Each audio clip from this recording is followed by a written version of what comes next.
Hello friends, today's topic is a parallelogram law of forces.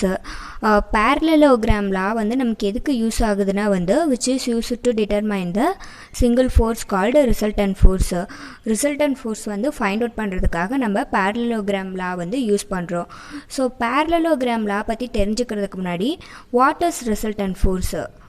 Resultant force பற்றி first பார்ப்போம். Resultant ஃபோர்ஸஸ்னால் என்னென்னா, இந்த மாதிரி ஒரு ஆப்ஜெக்ட் இருக்குங்கன்னா இந்த ஆப்ஜெக்டில் டூ ஃபோர்ஸஸ் அல்லது மோர் தென் டூ ஃபோர்ஸஸ் ஆக்ட் ஆகும். இந்த இண்டிவிஜுவல் ஃபோர்ஸஸோட டோட்டல் எஃபெக்டை நம்ம ஒரு சிங்கிள் ஃபோர்ஸாக ரெப்ரசன்ட் பண்ணுவோம். ஸோ அந்த ரெப்ரசன்ட் பண்ணக்கூடிய சிங்கிள் ஃபோர்ஸை தான் நம்ம ரிசல்டன்ட் ஃபோர்ஸ்னு சொல்கிறோம். Definition for resultant force: when several forces act simultaneously on the same object, then the combined effect of the multiple forces can be represented by a single force, which is called as resultant force. இந்த ஆப்ஜெக்டில் நமக்கு இப்போ 3 forces act ஆகுது. So இந்த 3 forces find out பண்ணக்கூடிய நமக்கு resultant, அதாவது இந்த resultant ஃபோர்ஸ்க்கான formula எப்படி எழுதலான்னா F1 + F2 - F3. ஸோ இங்கே எப்படி நம்ம இந்த ஃபார்முலா எழுதியிருக்கோன்னா, இப்போ F1ம் F2ம் சேம் டைரெக்ஷனில் நமக்கு ஃபோர்ஸ் ஆக்ட் பண்ணுது. பட் F3 ஆப்போசிட் டைரெக்ஷனில் ஆக்ட் பண்ணுது. ஸோ F3 ஆப்போசிட் டைரெக்ஷனில் ஆக்ட் பண்ணுறதுனால தான் மைனஸ்ன்னு போட்டிருக்கோம். F1ம் F2ம் சேம் டைரெக்ஷனில் ஆக்ட் பண்ணுது. So plus. For example F1 நம்ம 20 நியூட்டன் எடுத்துக்கலாம், F2 40 நியூட்டன் எடுத்துக்கலாம், F3 10 நியூட்டன் எடுத்துக்கலாம். ஸோ ரிசல்டன்ட் எப்படி ஃபைண்ட் அவுட் பண்ண போகிறோம்னா 20 Newton plus 40 Newton minus 10 Newton. Because இந்த 10 நியூட்டன் ஃபோர்ஸ், அதாவது F3 ஃபோர்ஸ் நமக்கு ஆப்போசிட் டைரெக்ஷனில் ஆக்ட் ஆகுது, அதனால் மைனஸு. ஸோ நமக்கு ரிசல்டன்ட் எப்படி கிடைக்கும்னா, ரிசல்டன்ட் ஆன்சர் 50 நியூட்டன். ஜென்ரலாகவே ஃபோர்ஸ் நமக்கு vector quantity. So vector quantity means it has both magnitude and direction. Then unit for force is newton. So இந்த ரிசல்டன்ட் ஃபோர்ஸ் இருக்கு இல்லைங்களா, ஸோ இந்த resultant force which is equal to effect of the all other forces. Once again resultant force பற்றி சொல்கிறேன்.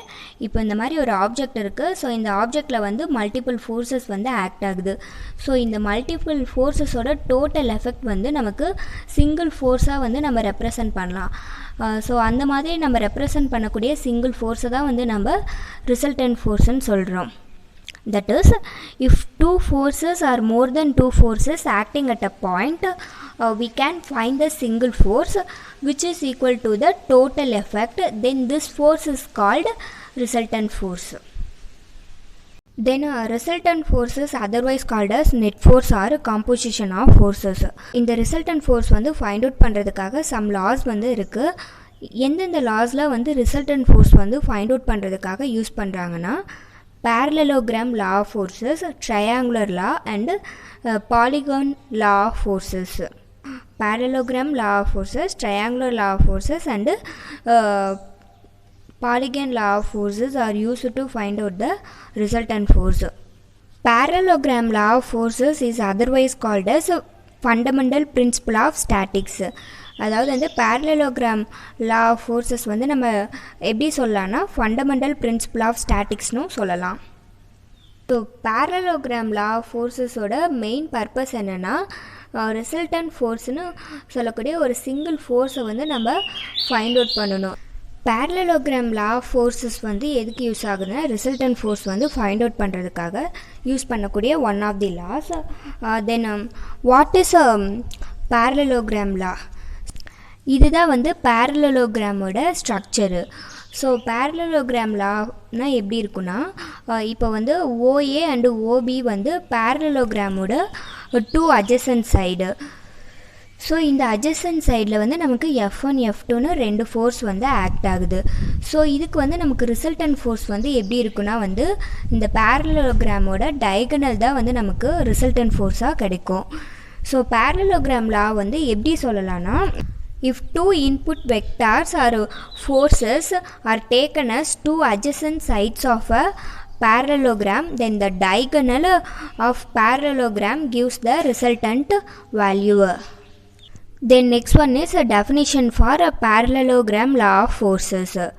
Definition is if two forces acting at a point are represented in a magnitude and direction. இங்கே magnitude and direction நம்ம போட்டிருக்கோம்னா force வந்து vector quantity நாவே வந்து both magnitude and direction வந்து நமக்கு இருக்கும். ஓகேங்களா? So, if two forces acting at a point are represented in magnitude and direction by the two adjacent sides of a parallelogram, then their resultant is represented in magnitude and direction by the diagonal passing through the point. அதாவது என்னன்னா இப்போ பேரலோகிராமோட adjacent சைடில் வந்து நம்ம ரெண்டு forces வந்து represent பண்ணுறோம். So இந்த ஃபோர்ஸஸோட நமக்கு ரிசல்டன்ட் வந்து எப்படி இருக்குன்னா வந்து பேரலோகிராமோட டயகனல் தான் வந்து நமக்கு ரிசல்டண்ட்டாக கிடைக்குது. So this is the definition and explanation for parallelogram law of forces. Next என்ன பார்க்க போகிறோம்னா parallelogram லாவோட ரிசல்டன்ட் ஃபோர்ஸ் ஃபைண்ட் அவுட் பண்ணக்கூடிய ஃபார்முலா பார்க்க போகிறோம். ஆக்சுவலாக வந்து இதுக்கு வந்து டெரிவேஷன் இருக்குது. ஸோ அந்த டெரிவேஷன் யூஸ் பண்ணி நம்ம ரிசல்டன்ட் ஃபோர்ஸ் வந்து ஃபைண்ட் அவுட் பண்ணுவோம். எக்ஸாம் பாயிண்ட் ஆஃப் வியூவில் வந்து நமக்கு டெரிவேஷன் வந்து தேவைப்படாது, ஃபார்முலா தான் வந்து நமக்கு ரொம்ப இம்பார்ட்டண்ட். ஸோ டைரெக்டாக ஃபார்முலா மட்டும் என்னென்னு பார்த்துப்போம். ஸோ இந்த ஃபார்முலா வந்து நோட் பண்ணி வச்சுக்கோங்க, ரொம்ப இம்பார்ட்டண்ட் ஃபார்முலா. ஸோ இதுதான் வந்து நம்ம பேரலோகிராம்னு சொல்லியிருக்கோம். ஸோ இந்த அட்ஜசன்ட் சைடில் வந்து அதாவது வந்து இந்த பேரலோகிராமோட டூ அட்ஜசன்ட் சைடில் வந்து நமக்கு P அண்ட் Qன்னு வந்து டூ ஃபோர்ஸஸ் வந்து ஆக்ட் ஆகுது. ஸோ இதனுடைய டயகனலில் வந்து நமக்கு ரிசல்டன்ட் ஃபோர்ஸ் வந்து கிடைக்குது. ஓகேங்களா? இந்த பேரலோகிராமோட டயகனலில் வந்து நமக்கு ரிசல்டன்ட் ஃபோர்ஸ்னு கிடைக்குது. So this theta is the angle between the two adjacent sides of a parallelogram. Then alpha is the angle between a resultant force and the one of the adjacent sides of a parallelogram. So resultant force வந்து find out பண்ணக்கூடிய formula என்னன்னா R which is equal to root of P square plus Q square plus 2PQ cos theta. So இந்த square ரூட்டை remove பண்ணிவிட்டு நம்ம எப்படி எழுதலாம்னா R square which is equal to P square plus Q square plus 2PQ cos theta. So this is the resultant force formula or this is the magnitude of the resultant. Then next one is direction of the resultant. Direction of the resultant formula என்னென்னா alpha. Alpha is the angle between resultant force and the one of the adjacent sides of a parallelogram. Therefore alpha which is equal to tan inverse of Q into sin theta divided by P plus Q into cos theta. This is the direction of the resultant. So இவ்வளோதாங்க parallelogram law of forces பற்றி ஒரு general information. Thanks for watching.